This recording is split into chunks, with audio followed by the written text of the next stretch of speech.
जय हिंद मित्रांनो, एक्झाम जागर या एज्युकेशन यूट्यूब प्लॅटफॉर्मवर तुम्हा सर्वांचं पुन्हा एकदा स्वागत आहे. मित्रांनो, या आधीच्या सत्रामध्ये तुमच्यासाठीचा प्रश्न होता, ऑलिम्पिकमध्ये ज्युरी सदस्य बनणारी पहिली भारतीय महिला कोण ठरली आहे? या प्रश्नाचं योग्य उत्तर आहे पर्याय क्रमांक 1 म्हणजेच बिल्किस मीर या ऑलिम्पिकमध्ये ज्युरी सदस्य बनणारी पहिली भारतीय महिला ठरलेली आहे. बिल्किस मीर या जम्मू काश्मीरच्या असून त्या केओनिस्ट या खेळाशी संबंधित आहेत. आजच्या सत्राचा पहिला प्रश्न पहा. कोणत्या कंपनीने भारतातील पहिला खाजगीरित्या निर्मितीत सबमीटर रिझोल्यूशन पाळत ठेवणारा उपग्रह प्रक्षेपित केला आहे? तर आता भारतातील पहिला खाजगीरित्या निर्मित सबमीटर रेझोल्युशन पाळत ठेवणारा उपग्रह हा TASL म्हणजेच टाटा ॲडव्हान्स सिस्टीम लिमिटेड या कंपनीने विकसित आणि प्रक्षेपित केलेला आहे. हा जो TSAT-1 हे उपग्रह आहे याच्या निर्मितीसाठी TSLने सॅटॉलॉजिक या कंपनीची मदत घेतलेली आहे. हा उपग्रह 7 एप्रिल रोजी फ्लोरिडामधील कॅनेडी स्पेस सेंटरवरून फाल्कन 9 रॉकेटद्वारे प्रक्षेपित करण्यात आला आहे. या उपग्रहाचं वजन किती आहे? तर 50 किलो इतके या उपग्रहाचं वजन आहे. टाटा ॲडव्हान्स सिस्टीम लिमिटेड विषयी सांगायचं झालं तर ही एक भारतीय एरोस्पेस उत्पादन कंपनी आहे जी लष्करी अभियांत्रिकी आणि संरक्षण तंत्रज्ञान निर्मितीचं सुद्धा कार्य करते. ही जी TASL कंपनी आहे ही टाटा सन्सच्या पूर्ण मालकीची उपकंपनी आहे. नेक्स्ट क्वेश्चन पहा. झिम्बाब्वेद्वारे जारी करण्यात आलेल्या नवीन चलनाचं नाव काय आहे? आता नुकतेच झिम्बाब्वे या देशाने नवीन चलन जारी केलं आहे व त्या चलनाला ZIG झिग असं नाव देण्यात आलेलं आहे. हे जे झिग आहे याचं फुल फॉर्म काय आहे? तर झिम्बाब्वे गोल्ड असं याचं पूर्ण स्वरूप आहे. आणि हे जे नवीन चलन आहे हे चलन सोने समर्थित असेल म्हणजे त्या चलनाची व्हॅल्यू ही झिम्बाब्वेच्या गोल्ड रिझर्व्हवर अवलंबून असेल. मित्रांनो, झिम्बाब्वेची अर्थव्यवस्था ही 2008 पासून खालवलेली आहे. याआधी सुद्धा या देशाने नवीन चलन आणण्याचा प्रयत्न केला होता आणि 2 वर्षापूर्वीच या देशाने सोन्याचे नाणे चलनात आणले होते व आता चलनच सोने समर्थित केलेलं आहे. झिम्बाब्वेचं सध्या जे चलन आहे ते झिम्बाब्वे डॉलर असून त्याची व्हॅल्यू सतत पडत आहे व आता $1 बरोबर त्याची व्हॅल्यू ही 30,000 झिम्बाब्वे डॉलर इतकी झालेली आहे. मागच्या 11 आठवड्यातच झिम्बाब्वेमध्ये इतकी महागाई वाढलेली आहे. याआधी 11 आठवड्यांपूर्वी झिम्बाब्वेमध्ये 6,105 झिम्बाब्वे डॉलरमध्ये एक ब्रेड मिळत होतं. आता त्या एका ब्रेडची किंमत ही 19,357 झिम्बाब्वे डॉलर इतकी उच्च झालेली आहे. बरं, आता हे जे झिग चलन आहे याचा अमेरिकन डॉलर बरोबरचा विनिमय दर काय असेल? तर 13.56 झिग इतकी एका अमेरिकन डॉलर बरोबर याची किंमत असेल व हे जे चलन आहे हे 30 एप्रिल पासून अर्थव्यवस्थेत प्रसारित होईल. मॅपमध्ये पहा, झिम्बाब्वे हा देश आफ्रिका खंडाच्या दक्षिणेस स्थित आहे. झिम्बाब्वेची राजधानी हरारे व सध्या या झिम्बाब्वे देशाचे राष्ट्रपती हे इमर्सन मंगाग्वा हे आहेत. प्रश्न क्रमांक 3 पहा. अलीकडेच चर्चेत आलेल्या गर्ल चाइल्ड एम्पॉवरमेंट मिशन म्हणजे जिम मिशनची सुरुवात कोणत्या साली करण्यात आली होती?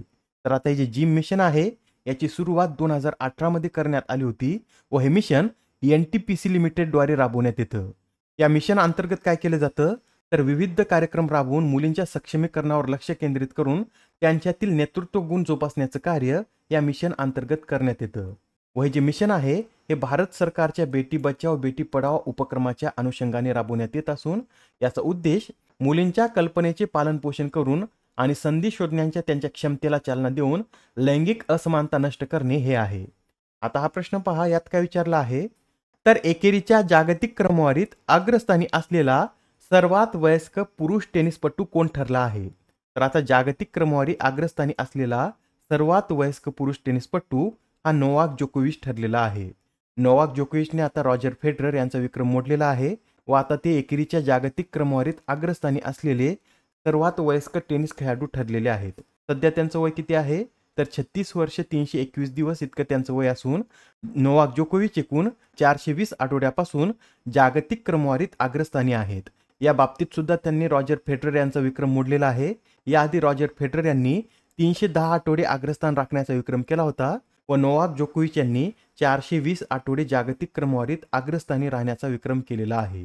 सर्वाधिक ग्रँडस्लॅम जेतेपदाचा विक्रम सुद्धा नोवाक जोकोविच यांच्याच नावावर असून त्यांनी एकूण 24 ग्रँडस्लॅम जिंकलेले आहेत. या 24 ग्रँडस्लॅममध्ये 3 French open, 4 American open, 7 Wimbledon open तर 10 ऑस्ट्रेलियन ओपनचा समावेश आहे व मागच्या वर्षी त्यांनी या 4 महत्त्वपूर्ण स्पर्धांपैकी ऑस्ट्रेलियन ओपन, अमेरिकन ओपन व फ्रेंच ओपन या स्पर्धेचं विजेतेपद पटकावलं होतं. प्रश्न क्रमांक 5. संगीत नाटक अकादमीद्वारे शक्ती संगीत आणि नृत्याचा उत्सव या कार्यक्रमाचे आयोजन करण्यात येत आहे. तर या कार्यक्रमाची सुरुवात कोठून करण्यात आली? तर हा जो कार्यक्रम आहे, या कार्यक्रमाची सुरुवात गुवाहाटीमधून करण्यात आलेली आहे. गुवाहाटीमध्ये कुठून? तर गुवाहाटी येथील कामाख्या मंदिरातून या कार्यक्रमाची सुरुवात करण्यात आलेली आहे. मित्रांनो, नवरात्री हे 9 देवींच्या शक्तीचे प्रतीक असल्याने 9 ते 7 एप्रिल या कालावधीत देशाच्या विविध भागातील 7 वेगवेगळ्या शक्तिपीठांवर हा शक्ती कार्यक्रम आयोजित करण्यात येणार आहे. आताच आपण एक पीठ पाहिलेलं आहे, गुवाहाटी येथील कामाख्या मंदिर. त्यानंतर दुसरं पीठ कोणतं आहे? तर महाराष्ट्रातील कोल्हापुरातील महालक्ष्मी मंदिर. त्यानंतर हिमाचल प्रदेशातील कांगडा येथील ज्वालामुखी मंदिर. उदयपूर त्रिपुरा बनासकांठा येथील त्रिपुरा सुंदरी मंदिर. गुजरातमधील अंबाजी मंदिर. झारखंडमधील देवघर येथील जय दुर्गा शक्तीपीठ. व या उत्सवाची सांगता 17 एप्रिल रोजी मध्य प्रदेशातील उज्जैन येथील शक्तीपीठ मा हरसिद्धी मंदिरात होणार आहे. हे जे शक्तीपीठ आहेत हे कोणत्या राज्यात आहेत हे सुद्धा नोट करून घ्या. यावर जोड्या लावा असा सुद्धा प्रश्न आपल्याला एक्झाम मध्ये विचारला जाऊ शकतो. प्रश्न क्रमांक 6. सायमन हॅरिस हे कोणत्या देशाचे सर्वात तरुण पंतप्रधान बनले आहेत? तर आता हे जे सायमन हॅरिस आहेत हे आयर्लंड या देशाचे सर्वात तरुण पंतप्रधान बनले आहेत. ते पंतप्रधान झाले त्यावेळेस त्यांचं वय किती आहे? तर ते 37 वर्षाचे आहेत. याआधी आयर्लंडचे पंतप्रधान हे भारतीय वंशाचे लिओ वराडकर होते, पण त्यांनी आता मार्चमध्ये राजीनामा दिल्यानंतर या पदावर सायमन हॅरिस यांची नियुक्ती करण्यात आली आहे. सायमन हॅरिस यांनी 2016 मध्ये मंत्रिमंडळात आरोग्यमंत्री म्हणून कार्य केलं होतं व त्यानंतर 2020 मध्ये त्यांनी उच्च शिक्षण मंत्री म्हणून देखील कार्य केलं होतं. प्रश्न क्रमांक 7. जोसेफ पॅट्रिक किन्नर यांचे नुकतेच वयाच्या 77व्या वर्षी निधन झाले, तर ते कोणत्या खेळाशी संबंधित होते? अत्यंत महत्त्वाचा प्रश्न आहे, लक्षात ठेवा. जोसेफ पॅट्रिक किन्नर हे फुटबॉल या खेळाशी संबंधित होते व ते कोणत्या देशाचे खेळाडू होते? तर आयर्लंड या देशाचे ते खेळाडू होते आणि त्यांनी 1983 मध्ये भारतीय राष्ट्रीय पुरुष फुटबॉल संघाचे मुख्य प्रशिक्षक म्हणून देखील कार्य केलेलं आहे. आता हा प्रश्न पहा. टेक्सास ओपनचे विजेतेपद पटकावणारे अक्षय भाटिया हे कोणत्या देशाचे खेळाडू आहेत? तर आता हे जे अक्षय भाटिया आहेत हे अमेरिका या देशाचे खेळाडू आहेत. जरी अक्षय भाटिया हे भारतीय वंशाचे असले तरी ते अमेरिका या देशाचे नागरिक आहेत. त्यासाठी लक्षात ठेवा, अक्षय भाटिया हे अमेरिका या देशाचे नागरिक असून त्यांनी टेक्सास ओपनचं विजेतेपद पटकावलं आहे. आता ही स्पर्धा कोणत्या खेळाशी संबंधित होती? तर ही स्पर्धा गोल्फ या खेळाशी संबंधित होती. आजच्या सत्रामधील शेवटचा प्रश्न पहा. दरवर्षी जागतिक होमिओपॅथी दिवस कधी साजरा केला जातो? तर आता हा जो जागतिक होमिओपॅथी दिवस आहे हा दरवर्षी 10 एप्रिल रोजी साजरा केला जातो. आणि हा दिवस 10 एप्रिल रोजीच का साजरा केला जातो?